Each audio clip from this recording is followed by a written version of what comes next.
Ladies and gentlemen, our beloved audience, today we are mourning a great statesman, a hero, a visionary leader, a big cheese, a scholar, an economist, a vice president, and the third president of Republic of Kenya, His Excellency President Emilio Stanley Mwai Kibaki.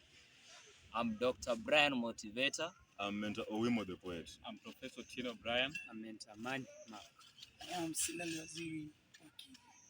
This is Mentorship Talk Show, a program that is brought to you by student public speakers from Kibabii University. Allow me to welcome Mentor Elvis the poet to give us a poem of condolence to President Mwai Kibaki. Thank you very much, Dr. Brian and my fellow mentors, for this opportunity.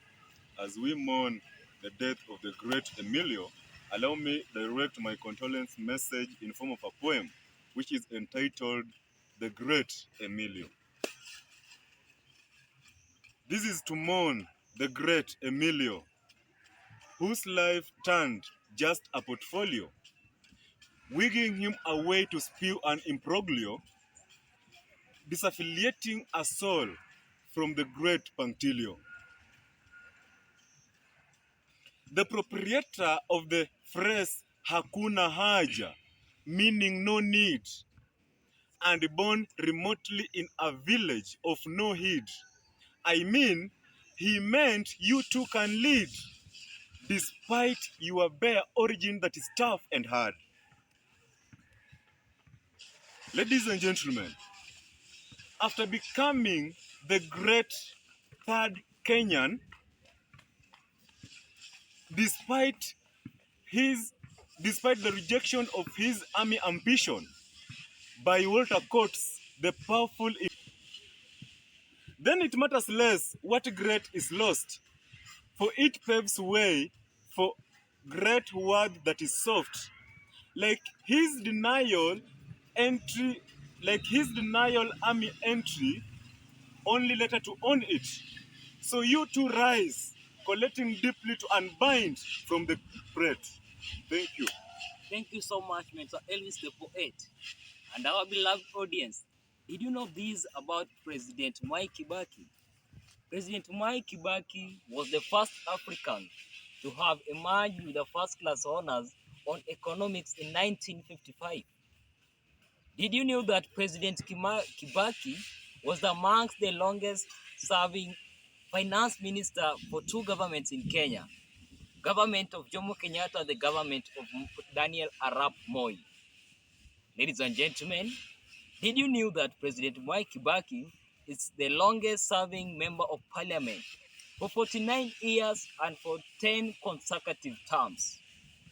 Ladies and gentlemen, did you know that President Mwai Kibaki was the fourth vice president of Kenya during Daniel Arap Moi as the president of Kenya?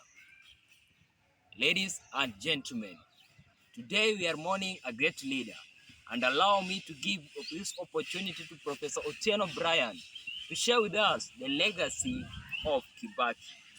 Thank you very much, Dr. Brian Motivator. And now that we are mourning one of the greatest leaders that Kenya has ever had in the history, I would like to talk about the legacy of the late Emilio Mwai Kibaki on the impacts that he made on the field of education. Ladies and gentlemen, the greatest investment that you should ever make is an investment in knowledge, since it pays the best interest. And his late Emilio Mwai Kibaki has just caught the attention and imagination of many, because we remember he gave us hope on the field of education due to reforms that he was making in that sector. He also rebuilt the economy that was initially on his knees before he became the president of our country, Kenya. Ladies and gentlemen, it is very fresh in my mind that when His late Excellency Emilio Mwai Kibaki was entering into the office, that is in 2002, there was a crisis in access of education, both in primary education and higher education, that is the university. And what brought all this was the high charges that were being implemented in primary schools, in which students were required to pay building the development fees together with the activity fees. While in the side of the higher education, there was an interference with the political class. Thus, the level of education in the higher education levels were not that impressive. And I really like a leader who has vision and goals for his people. Usually, he shows the way, he goes the way, and he gives the direction. And when the late president was entering into office, he had a very clear vision in the sector of education. One of which was the introduction of free primary education program for our country, Kenya. Ladies and gentlemen, when this program was introduced in the field of education, the school fees that was initially being paid by the students, the parents to their students, was abolished at all. And to my surprise, this led to an increment in enrollment of students from 6 million, that is in the year 2000, to 7 million students in the primary school education enrollment, that is in the year 2004.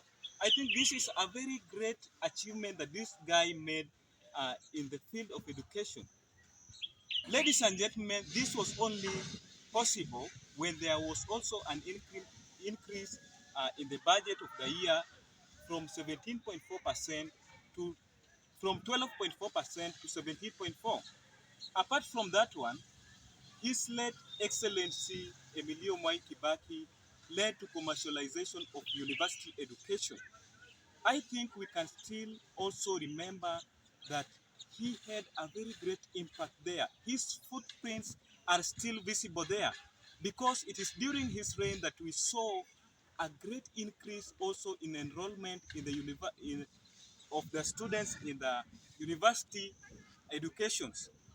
And also when his late president was entering into office, that is also in the early 2000s, there were only 6 public universities in this our country, Kenya. But when he was leaving the office, there was an increase up to 22. It is approximated to be 22 universities by the time he was leaving the office. And this one also was a great impact in the field of education. Therefore, ladies and gentlemen, uh, allow me conclude with the words of a philosopher, a Chinese philosopher, in which he said that when you are planning for a year, then plant rice. When you are planning for 10 years, plant trees. And when you are planning for 100 years, educate children. And this is what the late Mwai Kibaki did to us. Thank you very much. Thank you so much, Professor Otieno Brian, for sharing with us a legacy of free primary education. Remember, by introducing free primary education, this gave opportunity to the old jigs like Kimani Nganga Magure, an 84-year-old person who went back for primary because now he had the opportunity to get the same education as other people. Allow me to welcome Mentor Mark to share with us another legacy of Kibaki. Thank you very much. I think I'm also mourning at this particular time. Yes. The late President Kibaki also did a very remembering thing, a very distinctive thing in economic growth. During the time of President Kibaki, when he was entering the office in 2002, you realize that the economic growth was as low as 0.6%. You can confirm that. Exactly. 0.6%, a very low growth rate in the economy. Yeah. So from that point, this rate has been growing gradually, year by year. In 2003, it was at 3%. By the time he was vying for the second term, the growth rate was reaching at around 7%. Exactly. And this rate has also been increasing in his second term. By the time he was leaving the office now completely, it was at 11%. It is a very growth rate, a very high growth rate as compared to the previous year before, after the colonization period. It is during his time that the nation experienced a high rate of wealth growth. In fact, during his time, the quality and quantity of goods and services produced in the country was very high. People were really enjoying the products and the services offered across all the institutions in the country. People are smiling. You could actually move around and realize that people are finding some smile in their face. He also challenged the other leaders in his government and any other who could actually want to follow the same. He said that leadership is a privilege to serve or better the lives of others, but not an opportunity to satisfy your personal greed or your personal interests. Yes. Thank you very much. Thank you so much, Mentor Mark. And because of the revival of economy that President Mwai Kibaki he gave to our country, Kenya, which is a thriving economy, the World Bank President, Robert McNamara, recognized President Mwai Kibaki as one of the great minds on economics to have emerged from Africa. Allow me to give this opportunity also to Waziri Wakili Silali, the mentor, to share with us another legacy of President Mwai Kibaki. Thank you very much, Dr. Brian Motivator, for this opportunity. It is evident, even from my own voice, that I'm really mourning a fallen hero. Yes. So, fellow audience, join us. Let us mourn together. And actually, what makes me to keep on remember His Excellency, the former President of Kenya, Emilio Kibaki, is the issue of infrastructure. Actually, it's now across the nation. People are using roads courtesy Mwai Kibaki.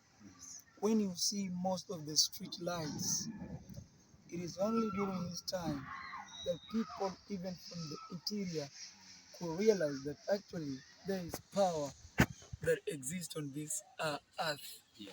So actually, also when you talk of the thicker superhighway, Exactly. it is there today, Yeah. and it will be there, courtesy the fallen hero Mwai Kibaki. Yeah.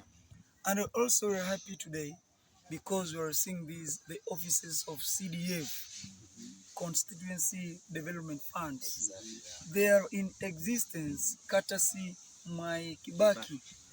And I'm always happy today because of using mobile phones. Today are in large numbers, but it was rarely there in the year 2002, 2005. But I think 2008 is when most of the people started using mobile phones, courtesy Mwai Kibaki. So I would like to actually say that Mwai Kibaki made Kenya to realize technology. Yeah. So people make places, but places don't make people. Mwai Kibaki actually made Kenya. Thank you very much. That is very sorry. That is very great actually. Thank you. Our fellow audience, where the steps that you have stepped backwards, they don't have any influence to where you are going. The life you live or the past life that you have ever lived does not influence where you want to go. Just as we mourn the death of the great Emilio, remember that he also passed through challenges. But the challenges he passed through did not hinder him from becoming the great third president of Kenya. Ladies and gentlemen, did you know that the late President Emilio was once a conductor during his holidays to look for school fees? Did you also know that the late Emilio was once using the skills of carpentry during his elementary studies to help in the school repair things and get some money? Therefore, ladies and gentlemen, it doesn't matter where you come from. Just focus and go ahead. you will actually meet the greatest opportunity despite whatever challenge you have ever passed through. Thank you very much. And ladies and gentlemen, on what Mentor Elvis just shared with you, where you come from doesn't matter. It matters where you are going.